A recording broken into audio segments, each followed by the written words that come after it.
하나님께서 우리에게 주신 말씀은 이사야 11장 1절에서 10절 말씀입니다. 구약 981면입니다.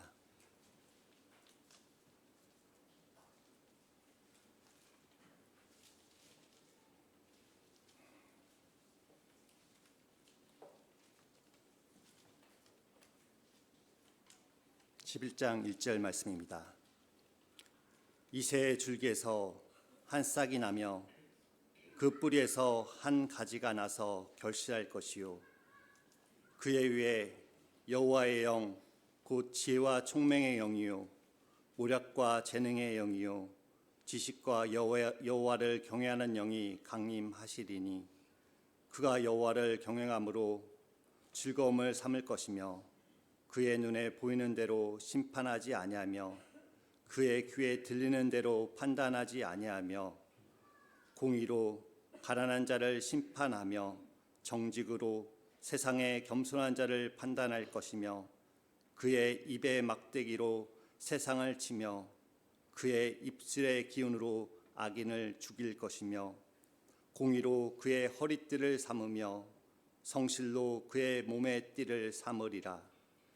그때 이리가 어린 양과 함께 살며 표범이 어린 염소와 함께 누우며 송아지와 어린 사자와 살찜 짐승이 함께 있어 어린 아이에게 끌리며 암소와 곰이 함께 먹으며 그것들의 새끼가 함께 엎드리며 사자가 소처럼 풀을 먹을 것이며 젖 먹는 아이가 독사의 구멍에서 장난하며 젖된 어린아이가 독사의 굴에 손을 넣을 것이라. 내 거룩한 산 모든 곳에서 해됨도 없고 상함도 없을 것이니 이는 물이 바다를 덮음같이 여호와를 아는 지식이 세상에 충만할 것임이니라.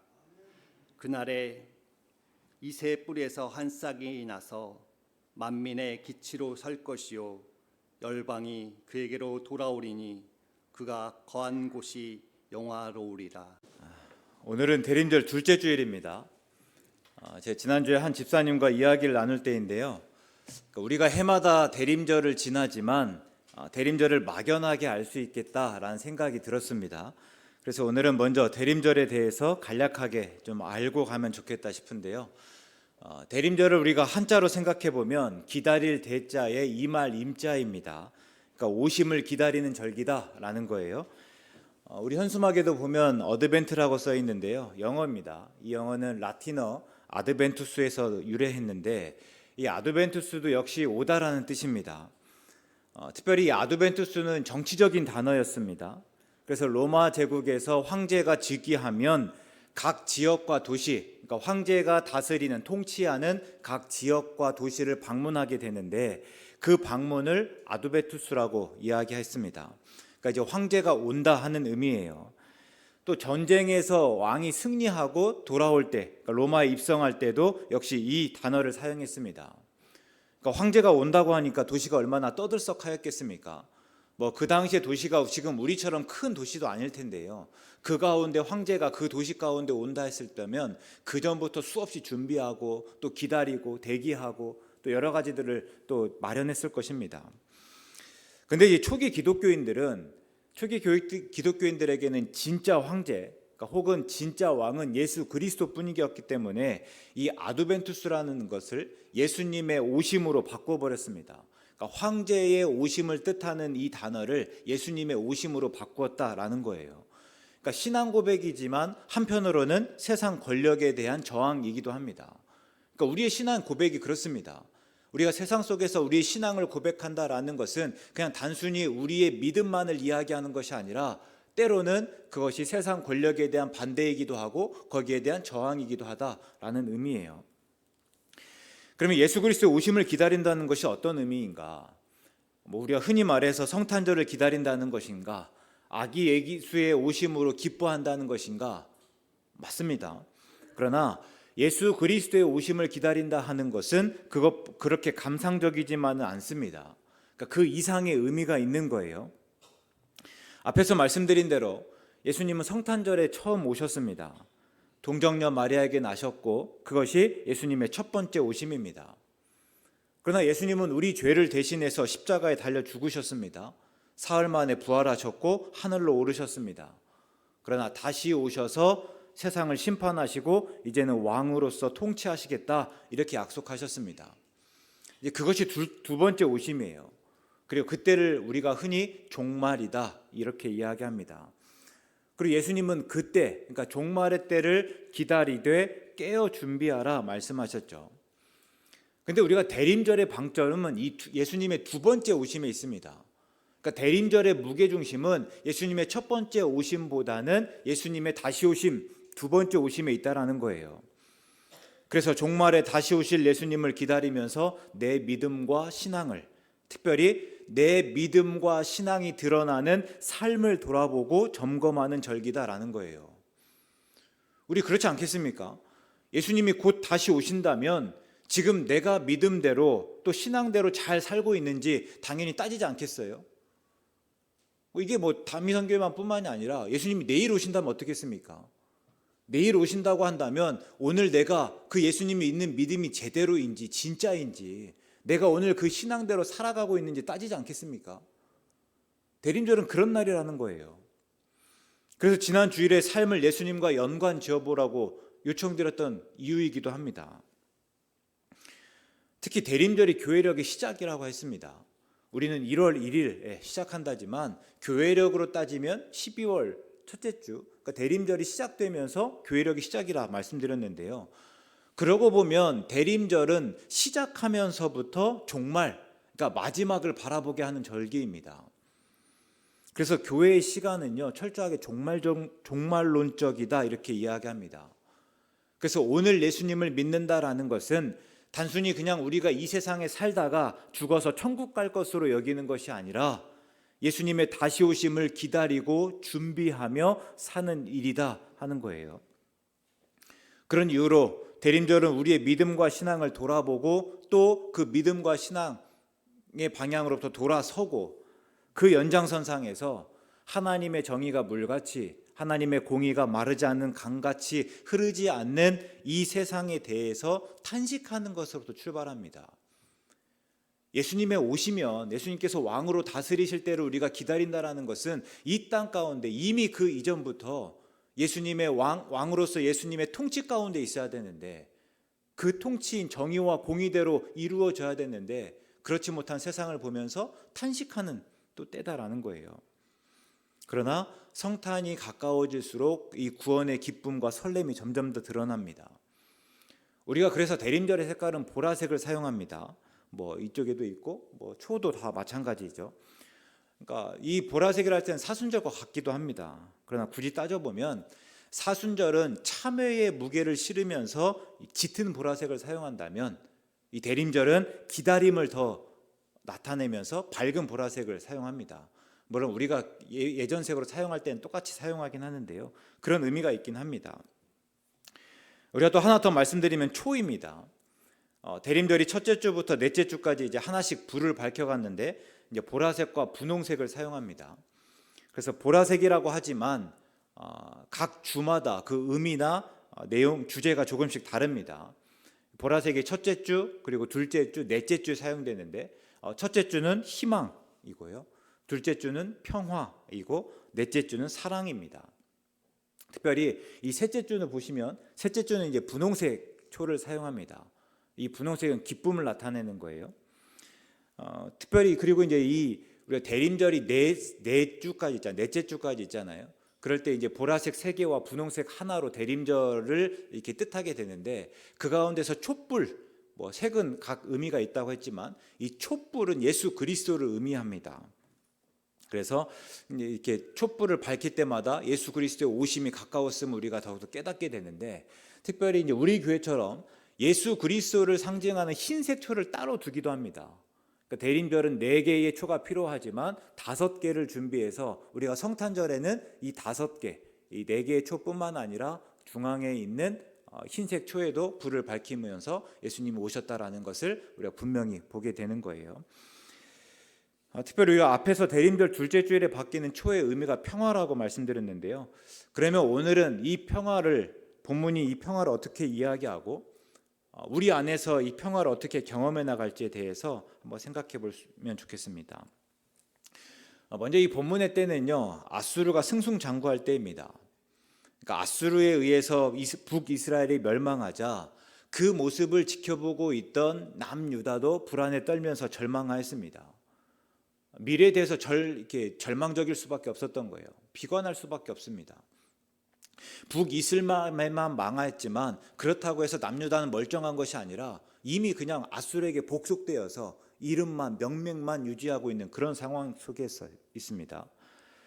그때 하나님께서 아수르 제국에 대한 심판을 선포하시고 또 아수르 제국의 몰락을 말씀하셨습니다. 그리고 이제 아수르 제국이 멸망하고 나면 하나님께서 메시아를 통해서 그 세상을 다스리겠다 말씀하셨습니다. 이게 1절의 말씀이에요. 이새의 줄기에서 한 싹이 나고 그 뿌리에서 한 가지가 나서 결실할 것이요. 그러니까 나라를 나무에 비유했습니다. 그래서 북이스라엘이나 남유다는 이미 아수르에 의해서 그 나무가 다 베었습니다. 그럼 뭐만 남는 거예요? 이 밑둥이라고 하는 그루터기만 남은 거예요. 근데 하나님께서 그때 아수르도 베시겠다라고 말씀하십니다.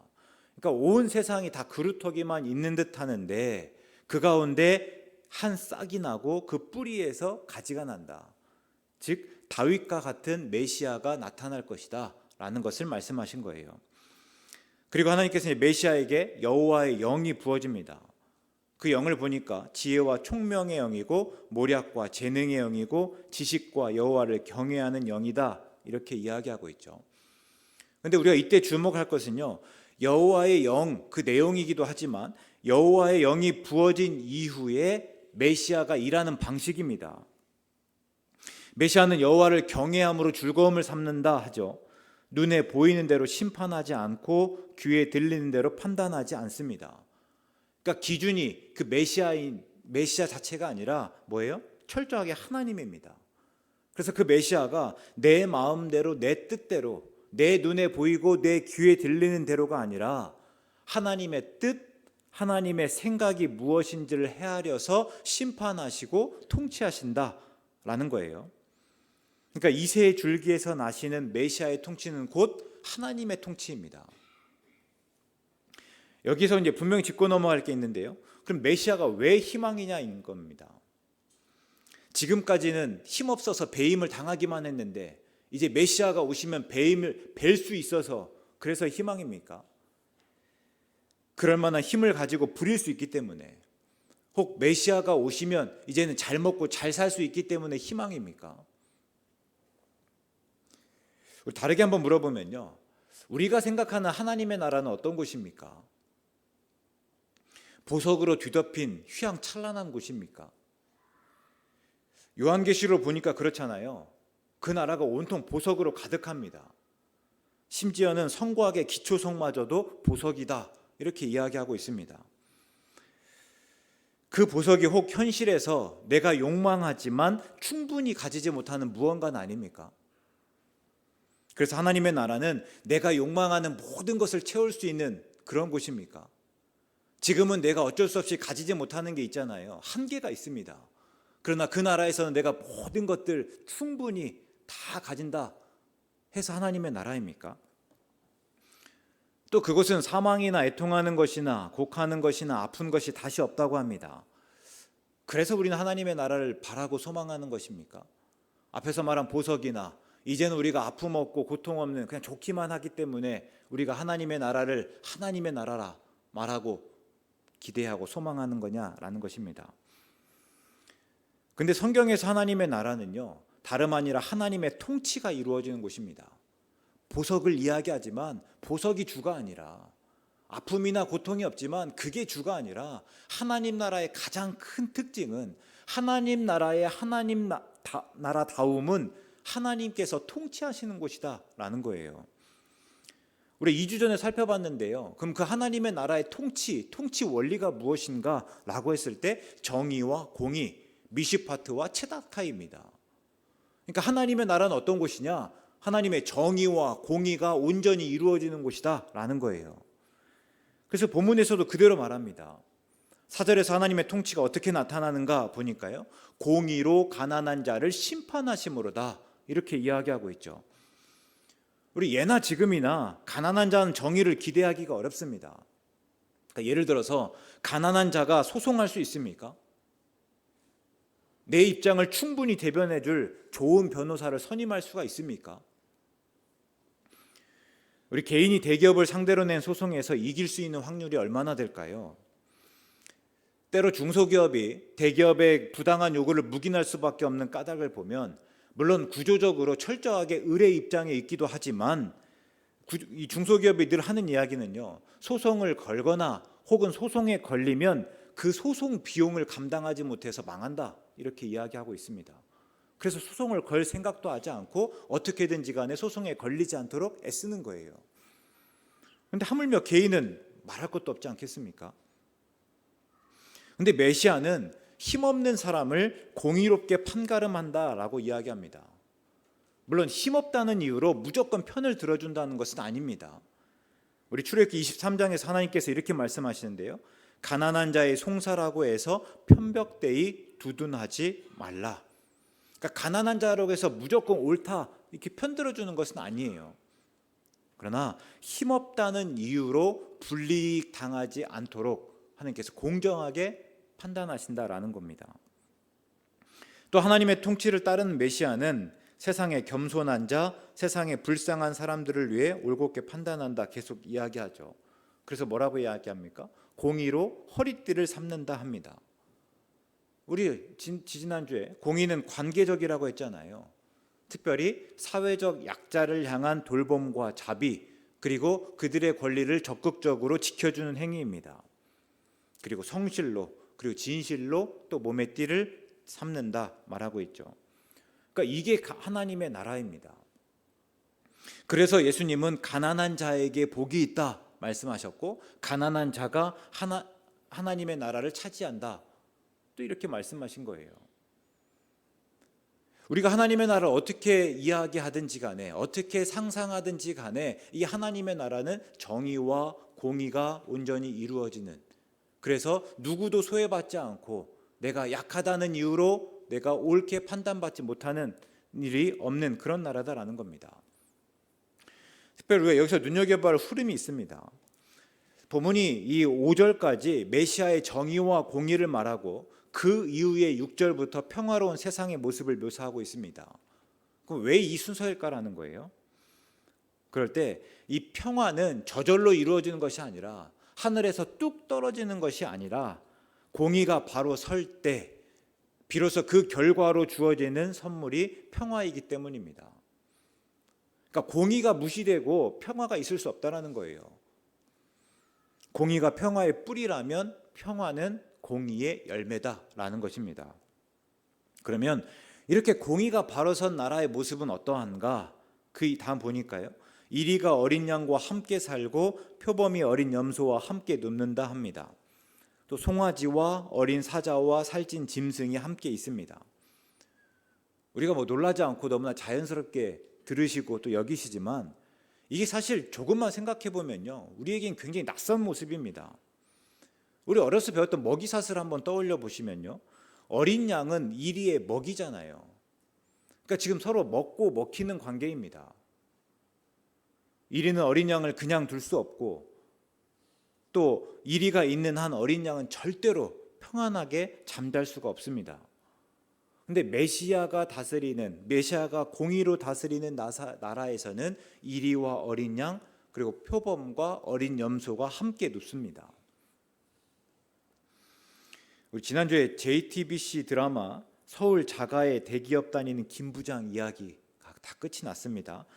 한번 보시거나 들으신 분이 있을지 모르겠는데요. 그러니까 제목 그대로, 그러니까 김 부장이 주인공인데요. 이 김 부장은 대기업에 다니면서 서울에 자기 집을, 자가를 가진 사람입니다. 어떻게든지 간에 임원이 되고자 했는데 결국 실패했고, 그리고 그 과정에서 내가 붙들어야 할 가치와 행복이 무엇인가를 깨달아간다, 이런 이야기입니다.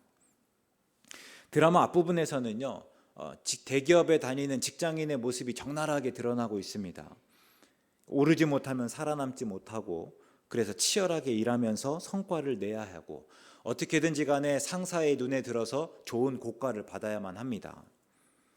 그래서 드라마 초반에서는요, 많은 사람들이 평이 어땠는가 하면 이 너무 현실과 똑같다 보니까 볼 때마다 불편하다라는 거예요. 어떻게 보면 드라마를 볼 때만이라도 내가 현실을 잊어야 되는데 드라마를 보면 볼수록 내 현실이 그대로 다시 한번 현실의 고통이 느껴지다 보니까 굉장히 불편하다. 이런 이야기들이 참 많았습니다.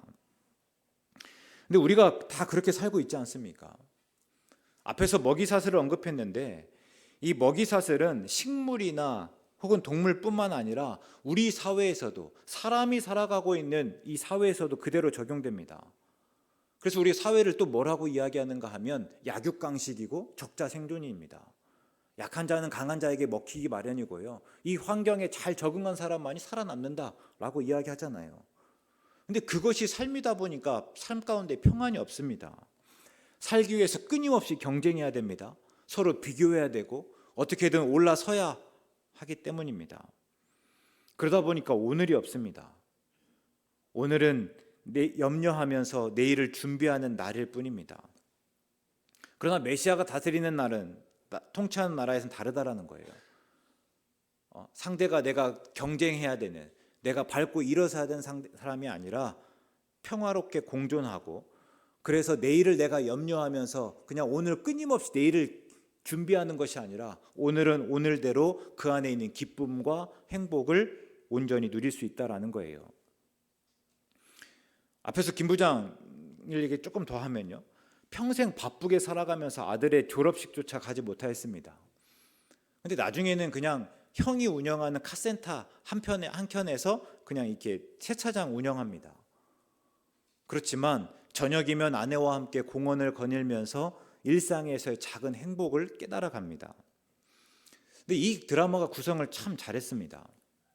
앞에서는요, 그 김 부장의 아내가 노후를 준비한다는 이유로 여러 가지 계산하는 모습들을 계속해서 보여주는데 이 뒷부분으로 갈수록 그냥 오늘에 주목하는 모습이 나타납니다. 물론 이 제 개인적인 이 해석이지만, 그래서 꿈보다 해몽이겠지만 그런 의미에서 굉장히 성경적입니다. 물론 김 부장이나 그 아내나 그때라고 해서 왜 내일을 계획하고 준비하지 않았겠습니까? 또 아무런 준비하지 않아도 된다라고 말씀드리는 것은 아닙니다. 열심히 준비해야 됩니다. 그러나 분명한 것은요, 오늘이 있고 내일입니다. 그러니까 오늘은 오늘대로 의미가 있는 거예요. 성경은요, 오늘을 그냥 단순히 내일을 위한 날로 여기지 않습니다. 오늘은 하나님께서 주신 선물과 같은 날이고 오늘을 충실하게, 오늘을 충분히 기뻐하고 오늘 충분히 행복하며 살아라 말씀하십니다. 단순히 오늘은 그냥 내일을 위해 거쳐가는 날, 내일을 준비하는 날, 그런 날이 아니라는 거예요. 오히려 반대죠. 내일은 하나님의 주권 아래 있습니다. 그래서 우리가 신경 쓰고 집중해야 할 진짜 날 언제라는 거예요? 오늘이라는 거예요. 내일은 우리가 다 알 수 없을 뿐만 아니라 내게 있는 날이 아니에요. 내 손에 있는, 내가 좌지우지할 수 있는 그런 날이 아니다라는 겁니다. 철저하게 하나님에게 있는 날이죠. 그러니까 성경에서는요, 오늘 잘 살라는 거예요. 그래서 예수님도 말씀하시지 않았습니까? 내일 일은 내일이 염려하게 하라 하는 겁니다.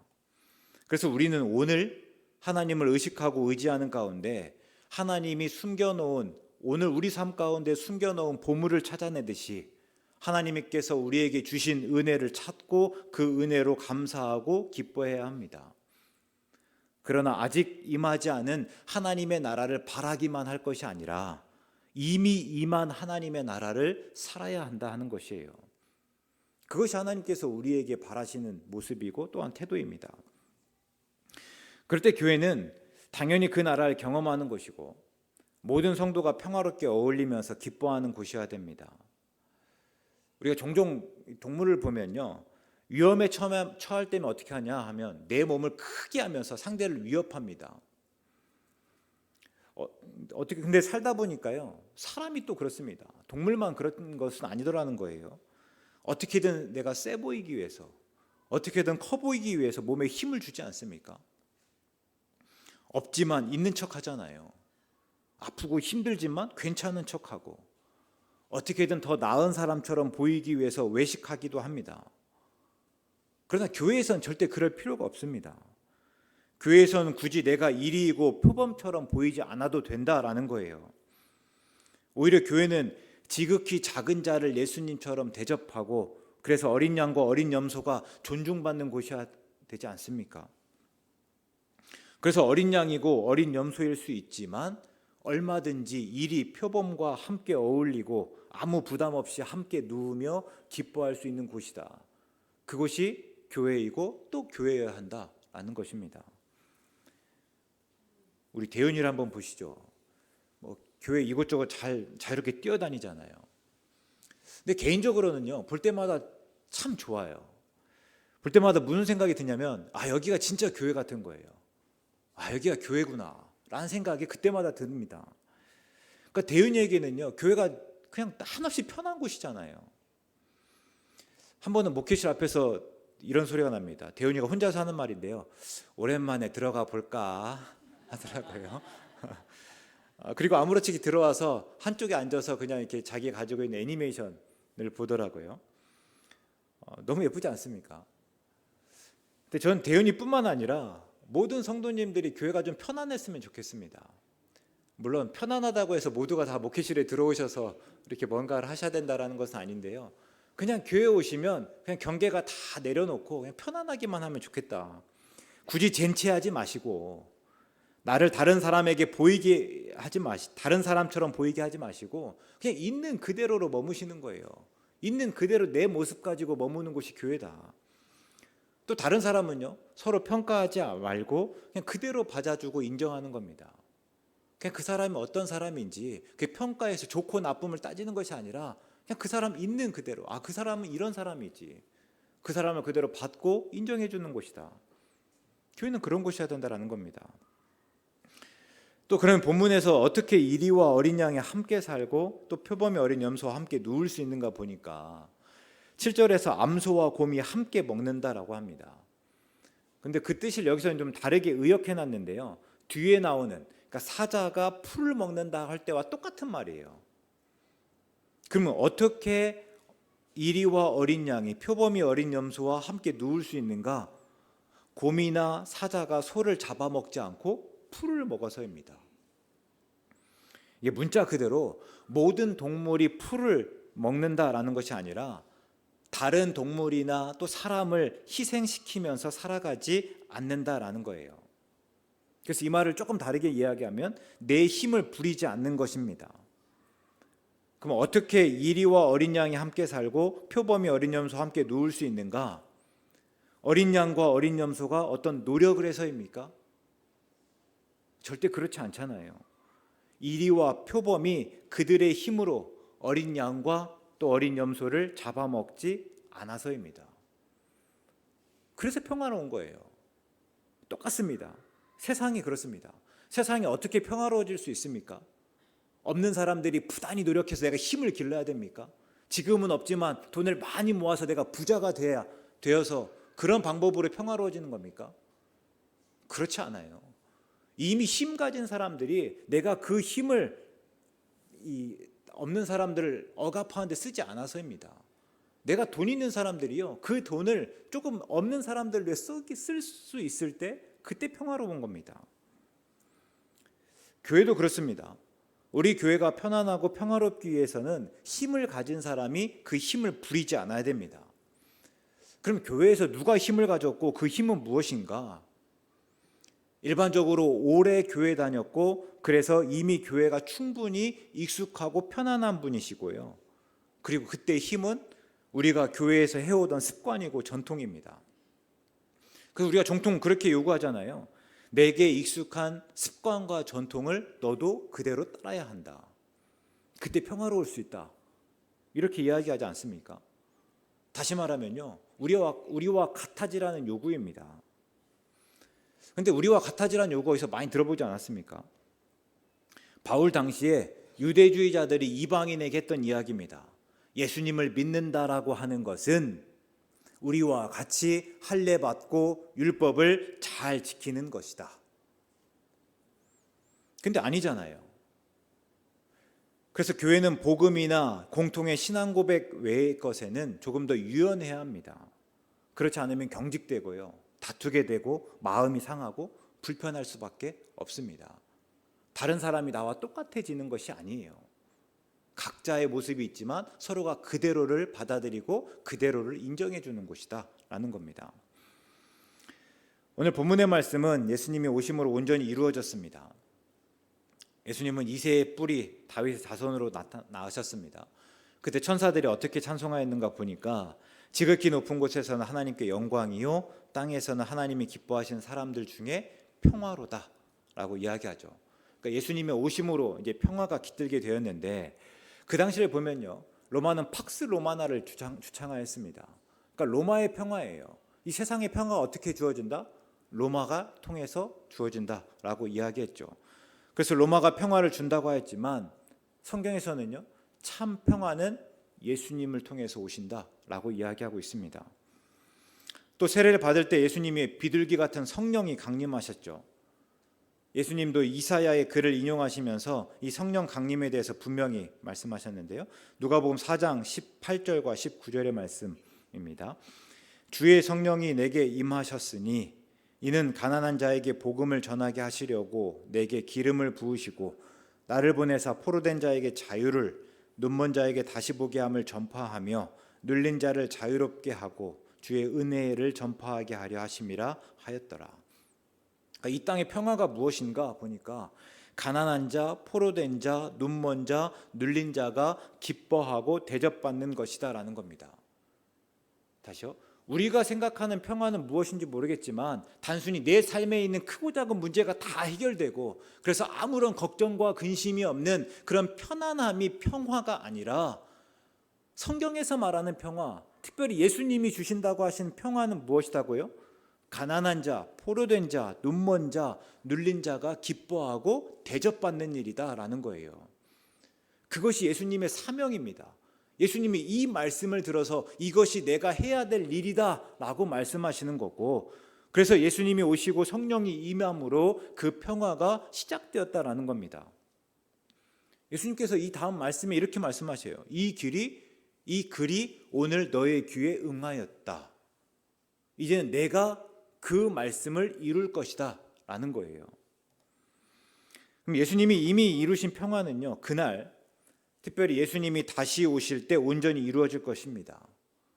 오늘 우리는 그 날을 기다리고 있습니다. 지난주 말씀드린 대로 그 날이 언제인지는 모릅니다.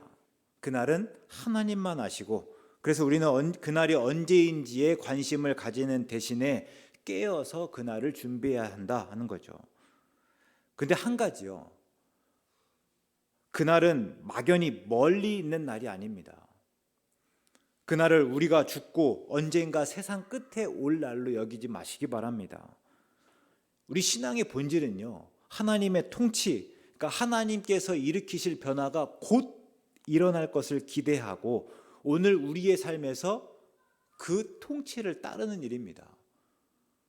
하나님께서 통치하실 날이 멀리 있다. 나는 그전까지는 내 마음과 내 뜻대로 살면서 막연하게 예수님이 오실 것을 믿는 것이 아니라 예수님이 오실 것이 곧이다 라고 생각하고 내가 오늘 그 예수님의 통치를 따라 살아가는 것이 믿음이고 신앙이다라는 거예요. 그날은 분명 오늘과 거리가 있긴 하지만 또 오늘과 연결되어 있습니다. 그래서 초대교회 성도들이 이렇게 고백했는데요. 마라나타, 주여 어서 오시옵소서. 이 고백은 단순히 그냥 그날이 빨리 오기만을 바라는 것이 아니라 지금 예수님의 뜻대로 살아가는 거 힘들고 어려우니까 빨리 오십시오 이렇게 말하는 것이 아니라 내가 예수님이 오실 그날을 분명히 믿기 때문에 오늘 주의 통치를 따라 살겠습니다 하는 적극적이고 또 희망에 찬 다짐이었습니다. 오늘 이 고백을 따라서 우리가 예수님의 오심을 기다리면서 예수님의 평화를 살아낼 수 있길 바랍니다. 내 삶 가운데 평화는 무엇인지, 내가 누구에게 무엇을 주장하지 않고 내가 가진 어떤 힘을 요구하지 않는 것인지를 좀 기억하시면서 내 삶 가운데 작은 평화를 이루어 가시는 내 주위에 있는 나보다 작은 자가 또 이 평화로움을 경험해 나갈 수 있게 되기를 간절히 바랍니다. 사랑의 하나님, 그동안 우리는 평화를 막연하게 알았습니다. 그저 우리가 복을 받고 그래서 우리에게 별일 없고 우리가 편안하고 평안한 것을 평화로 알았습니다. 그러나 평화는 오히려 우리가 내 힘을 부리지 않고 내 복을 가난하고 약한 다른 사람에게 과감히 나누어 줄 때 비로소 경험되는 기쁨이었습니다. 그 기쁨이 예수님의 오심으로 시작되었고 그 기쁨 안에 거할 때 우리는 하나님의 나라를 경험할 수 있었습니다. 이제 알았습니다.